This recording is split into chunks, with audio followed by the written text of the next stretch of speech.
Hello everybody, it's Saturday night. I'm just going to make a short video to introduce myself, my most recent musical project, and a few words of encouragement at the end of the video which will become clear. So the latest project I have is under the name Braveharbour, which simply illustrates where I'm from, where the other band members will be from should they wish to come on board. From Liverpool, obviously a major part in history. There's a few things on SoundCloud at the moment, but naturally we want to record a few things properly and to promote them on all the platforms which may take place this year, but later on. Anyway, a few people have asked me about the background of the band, the project, the origins, but I can't really explain that since I'm really the only permanent member at the moment.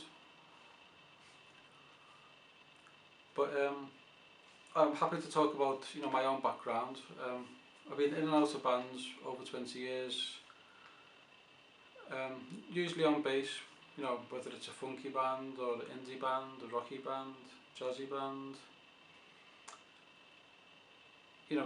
I've always played bass in bands, and there's been lots of acrimonious splits, and it's been a long hard road, to be honest with you. Bassists tend to have a rather hard time in bands.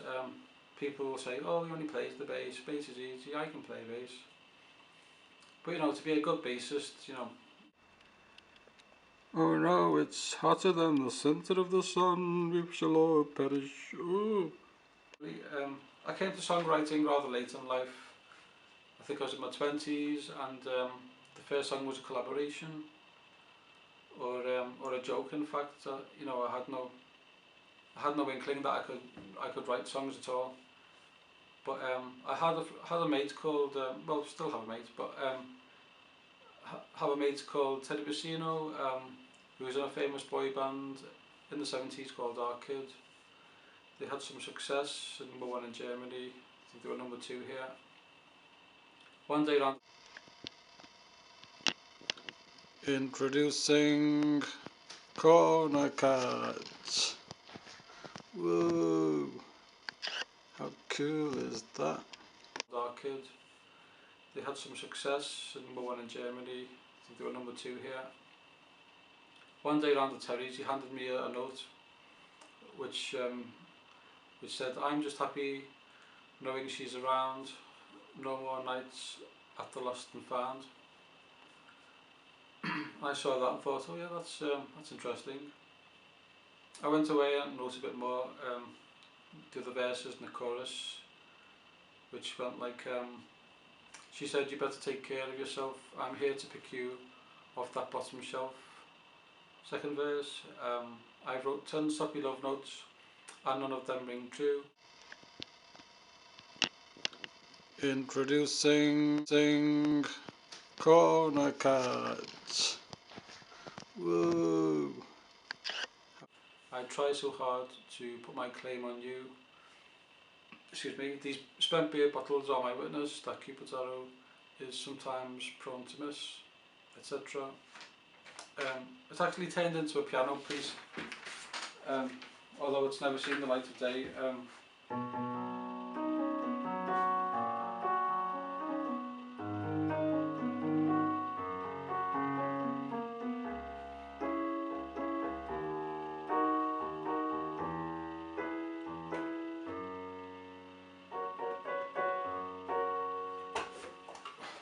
Slight mistake.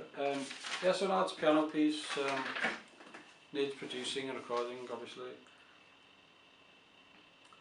And after that, again, when I was a student in Spain, I collaborated again, and we wrote a few more songs, and then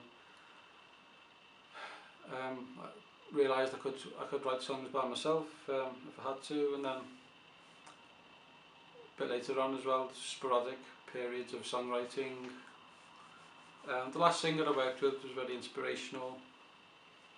He had like the first line, and then maybe just the words. He liked the sound of a certain word, and I could write a song about it. So that was a very sort of magical kind of collaboration, and you know, the way we worked together. Oh, look at that. Tea and toast. Or is it toast and tea? Tea and toast. Or toast and tea. Anyway, mustn't grumble. Um, maybe our paths will cross again, I don't know. So the last part of the video, as I said, is just a word of encouragement to say that if I can write songs, then so can you. You may be sitting there in your pyjamas with a cup of coffee thinking, how can I write songs? My grip of English is rather poor. But I was the same. I never shone in English classes or creative writing at all. I had no, you know, I seem to have no talent for it at all. And you know, even if you can't sing, it doesn't matter, you know, find that instrument which is for you. It could be the violin, try violin. It could be saxophone, try saxophone. It could be whatever, you know, harmonica, whatever. Just find that instrument or instruments which are right for you. Because you know, I started off on oboe, had oboe lessons, and I was just rubbish. It wasn't until much later that I fell in love with the bass frequencies, and you know, it just dawned on me, oh, I like this band or that band simply because the bass is so cool. And so, you know, if you don't sing, okay, maybe you can find your voice through practice, lessons, I don't know, or you'll have to meet somebody who can. Find somebody who plays guitar, you know, you can't give up. I currently have a little notebook of thoughts and ideas. Anything goes in there, I give it a date, 24th, whatever.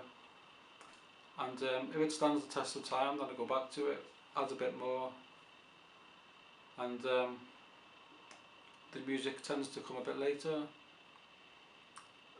although that's not always the case.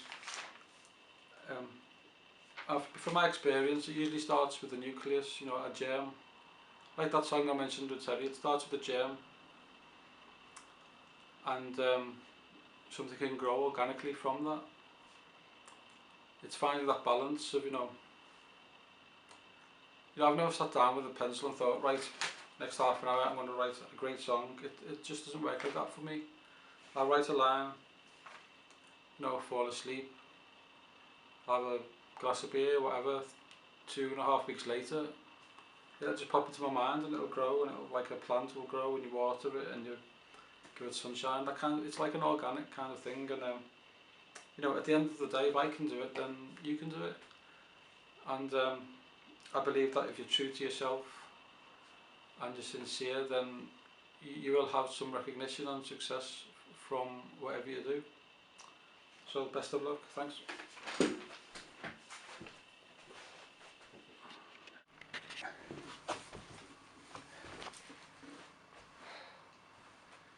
Where's that naughty little space monkey? Where is he? Where is the monkey? Where's the naughty monkey?